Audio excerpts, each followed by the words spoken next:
चलिए खबरें विस्तार से जानेंगे। एक बड़ी खबर, अच्छी खबर उन लोगों के लिए जो सहायक शिक्षक भर्ती परीक्षा मामले में अदालत तक गए थे। तो 69,000 सहायक शिक्षक भर्ती के मामले में राहत दी है। आपको बता दें कि इलाहाबाद हाईकोर्ट की लखनऊ खंडपीठ ने सरकार को आदेश दिया है कि पुराने कट ऑफ पर शिक्षकों की भर्ती की जाए। इससे सहायक शिक्षकों को बड़ी राहत मिली है। कोर्ट ने अपने आदेश में कहा कि एक ही तरह की भर्ती के 2 क्वालिफाइंग मार्क्स नहीं दिए जा सकते। तो ये एक बहुत बड़ा फैसला है, जिसके बाद अब जो भी परीक्षार्थी थे खासे खुश हैं। तो आपको ग्राफिक्स के जरिए समझाते हैं कि ये मामला क्या है और कब कब इस मामले पर सुनवाई हुई। तो आप देख सकते हैं 69,000 सहायक शिक्षक भर्ती का मामला है। तो कोर्ट ने बड़ी राहत दी है। 45 और 40 कट ऑफ पर अब रिजल्ट जारी होगा। 3 महीने में सरकार को परिणाम जारी करने होंगे। 7 जनवरी को इस मामले में सुनवाई हुई थी। हाईकोर्ट की लखनऊ खंडपीठ ने सुनवाई की थी। कोर्ट ने शासनादेश को रद्द किया था। क्वालिफाइंग मार्क्स में बदला हुआ था। तो सामान्य के लिए 45 से 65% हो गया था कट ऑफ, जबकि आरक्षित के लिए 40 से 60% कट ऑफ कर दिया गया था। तो 6 जनवरी को हुई थी सहायक शिक्षक भर्ती परीक्षा, जिसमें 4,10,000 अभ्यर्थी शामिल हुए थे। तो एक बड़ा फैसला, एक बड़ी खबर, एक बड़ी राहत शिक्षार्थी के लिए, जिन्होंने यहां पर कोर्ट का दरवाजा खटखटाया था। कोर्ट ने साफ कहा कि 2 क्वालिफाइंग मार्क्स एक परीक्षा के लिए नहीं हो सकते हैं।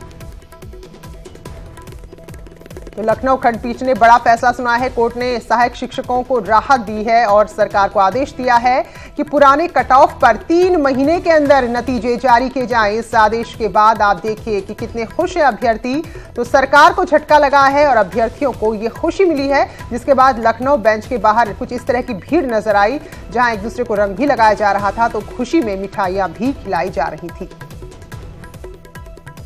बात करने के लिए याचिकाकर्ता मोहम्मद रिजवान हैं। रिजवान, क्या मामला था? आपने क्या याचिका की थी, क्या समस्या थी?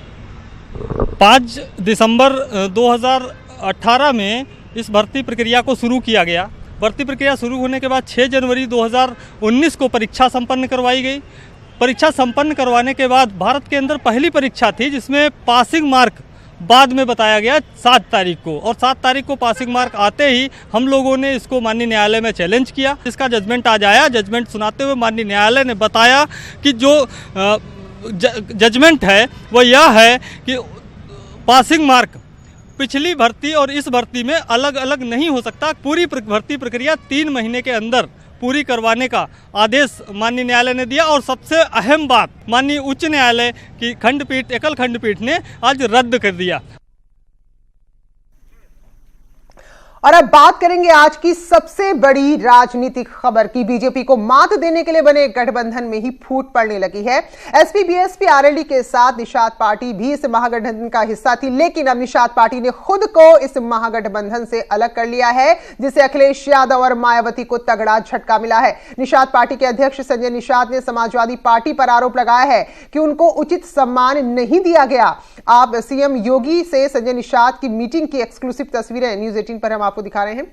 आपको बता दें कि संजय निषाद के बेटे प्रवीण निषाद को गोरखपुर से बीजेपी अपना प्रत्याशी अब बना सकती है। फिलहाल प्रवीण निषाद गोरखपुर से समाजवादी पार्टी के मौजूदा सांसद हैं। तो उपचुनाव में प्रवीण निषाद ने बीजेपी को मात देते हुए बहुत बड़ा उलटफेर किया था। जी हां, गोरखपुर की सीट अगर बीजेपी के हाथ से निकल गई तो ये वाकई में अपने आप में बहुत बड़ी हार बीजेपी की थी।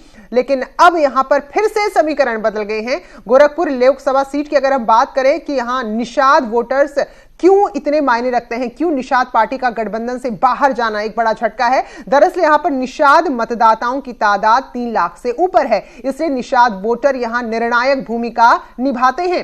पहले आप संजय निषाद को सुनिए और उसके बाद इस नए सियासी समीकरण पर हम बात भी करेंगे, क्योंकि बड़ा एक उलटफेर हुआ है। तो इस पर राजनीतिक प्रतिक्रियाएं भी आई हैं, वो भी आपको दिखाएंगे। तो पहले सुनिए क्या कुछ कहना है। कार्यकर्ता और पदाधिकारी और मेरा कोर कमेटी सारे लोग नाराज हैं। आज उन लोगों ने निर्णय लिया है कि भाई आज के बाद वो गठबंधन के साथ हम लोग नहीं हैं और हम लोग स्वतंत्र हैं, स्वतंत्र चुनाव भी लड़ सकते हैं, कोई नया विकल्प भी अब तलाशेंगे। क्योंकि इस तरीके से पार्टी स्वतंत्र है, अपने संबल पर लड़ेगी। और एक उन हमारे कार्यकर्ताओं में एक भ्रम डाल दिया गया पूरे प्रदेश में उन गठबंधन के और पदाधिकारियों द्वारा कि डॉक्टर साहब सपा के सिंबल से लड़ेंगे, और ये हमारे लिए और हमारे कार्यकर्ताओं के लिए एक बहुत शर्मनाक शब्द था। क्योंकि मैं राष्ट्रीय अध्यक्ष हूँ किसी पार्टी का, अब कोई पार्टी का राष्ट्रीय अध्यक्ष किसी दूसरे सिंबल से लड़े, दूसरी पार्टी से लड़े, तो ये गलत जाता है और मेरे कार्यकर्ताओं का मनोबल तोड़ने का प्रयास किया गया। अब मुझे तो पता नहीं, आप ही बता रहे हैं। अब क्या है क्या नहीं है ये तो सच्चाई पता लगे, कहाँ क्या हो रहा है वो तो पता लग जाएगा, तब बताएंगे क्या है। जब से सपा और बसपा का गठबंधन हो गया उत्तर प्रदेश में, तो ये दोनों दलों का अहंकार काफ़ी बढ़ा हुआ है। मायावती जी कांग्रेस को आए दिन जो है कि बेइज्जत करती रहती हैं, और समाजवादी पार्टी ने भी संजय निषाद या जो है कि डॉक्टर अयूब, ये सारे लोगों को धोखा दिया है ड्यू टू अहंकार, क्योंकि इन दोनों पार्टियों को अहंकार बहुत हो गया है। गोरखपुर के लोकसभा उपचुनाव में समाजवादी पार्टी ने निषाद पार्टी के साथ मिलकर योगी के किले को फतेह किया था।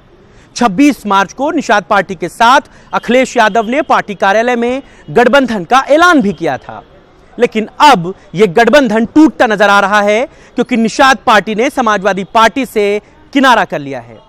निषाद पार्टी के राष्ट्रीय अध्यक्ष संजय निषाद ने आज भारतीय जनता पार्टी के प्रदेश अध्यक्ष महेंद्रनाथ पांडे, जेपी नड्डा और सुनील बंसल से प्रदेश कार्यालय में मुलाकात की है। मुलाकात के बाद अक्सुबगाहटें इस बात की हैं कि निषाद पार्टी समाजवादी पार्टी से अलग होकर क्या भारतीय जनता पार्टी के साथ मिल सकती है। आपको बता दें कि निषाद पार्टी के ही प्रवीण निषाद मौजूदा सांसद हैं गोरखपुर सीट से। तो क्या निषाद पार्टी के गठबंधन से अलग होने के बाद अब समाजवादी पार्टी को पूर्वांचल में बड़ा झटका लगा है? कैमरा पर्सन रमेश के साथ मोहम्मद शबाब, न्यूज़ 18 लखनऊ। तो ये बड़ी खबर थी आज की, और अब वाराणसी से भी बड़ी खबर है, और वो खबर कल से जुड़ी है। हालांकि कल भीम आर्मी के मुखिया चंद्रशेखर बनारस में रोड शो करेंगे। प्रशासन ने अनुमति दे दी है रोड शो की। चंद्रशेखर का रोड शो सुबह 11 बजे अम्बेडकर चौराहे से शुरू होगा, जो 4 बजे लंका के रविदास गेट पर संपन्न होगा। इसी बीच भीम आर्मी के प्रवक्ता ने कहा कि अगर अखिलेश यादव, मायावती वाराणसी में मोदी के खिलाफ चुनाव लड़ने को तैयार नहीं होते हैं तो चंद्रशेखर प्रधानमंत्री को हराने के लिए बनारस से मैदान में उतरेंगे।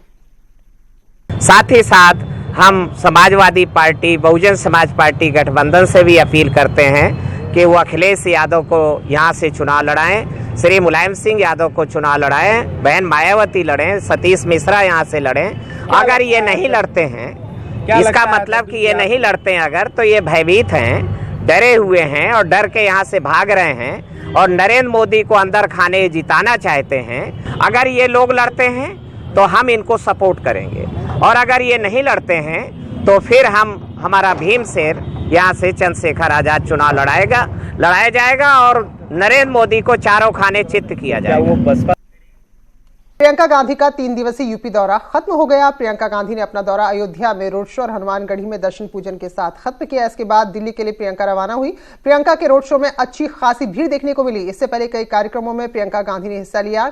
कहीं महिलाओं के साथ चौपाल लगाई, कहीं बच्चों के साथ नजर आ रही थी। तो जब कहीं भी मौका मिल रहा था वहां उन्होंने बीजेपी को आईना दिखाने में कोई कसर नहीं छोड़ी और प्रधानमंत्री पर जमकर हमला बोला।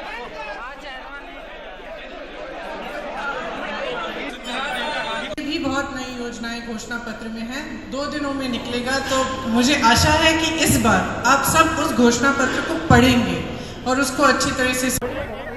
मैं वाराणसी गई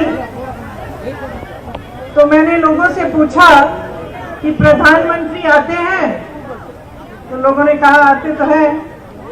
मैंने कहा गांव-गांव जाते हैं, तो मैंने सवाल पूछा कि क्या 5 सालों में वो किसी के भी गांव में नहीं गए, किसी का हाल नहीं पूछा, तो जवाब आया कि नहीं, 5 सालों में गांव का दौरा इन्होंने नहीं किया। बीजेपी कह रही है, बार-बार इस बात को कह रही है, अगर हिंदुस्तान में कांग्रेस जीतेगी, ऐसा पाकिस्तान के आतंकी चाहते हैं और पाकिस्तान में पटाखे बजेंगे, तो वो उनका व्यू है। मेरे लिए सवाल क्या है? मेरे लिए सवाल क्या है? सवाल ये है कि कांग्रेस को कंपेयर किया जा रहा है कि कांग्रेस जीतेगी तो पाकिस्तान में ताली बजेगी। पाकिस्तान में बिरयानी खाने के लिए तो वो गए थे ना। चलिए, तो हाजिर जवाब प्रियंका गांधी जो होती जा रही है। फिलहाल इस बुलेटिन में इतना ही।